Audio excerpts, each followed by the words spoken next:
100 note ತೆಗಿ. ಅದು 100? ಅದು 100 ಅದ. ತೋರ್ಸವ್ರಿಗೆ 100 ಅದೇನ? ಅದು 100 ಅದ ಅಲ್ಲ. 100 ನೋಟ್ ತೆಗಿದ್ರಾಗ. ಹಾಂ ನೋಡ್ರಿ, ಇದು ಕರೆಕ್ಟ್ ಅದ. 100 ನೋಟು ಕರೆಕ್ಟ್ ಅದ. ಹಾಂ ಅಲ್ಲಿಡು, ಸೈಡಿಗಿಡು. ಹಾಂ ಈಗ 10 ರೂಪಾಯಿ ನೋಟ್ ತೆಗಿ. ತೋರಿಸ್ರಿ, ಕರೆಕ್ಟ್ ಅದ. ಅಲ್ಲಿಡು. 1 ರೂಪಾಯಿ ತೆಗಿ. ಕರೆಕ್ಟ್. ಅಲ್ಲಿಡು. 1000 ತೆಗಿ. ತೋರ್ಸವ್ರಿಗೆ. ಕರೆಕ್ಟಾ? ಅಲ್ಲಿಡು.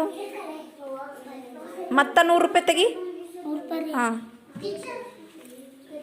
ಅವ್ರಿಗೆ ತೋರಿಸು. 100 ಕರೆಕ್ಟ್ ಅದ. ಹಾಂ ಇಡು ಅಲ್ಲಿ.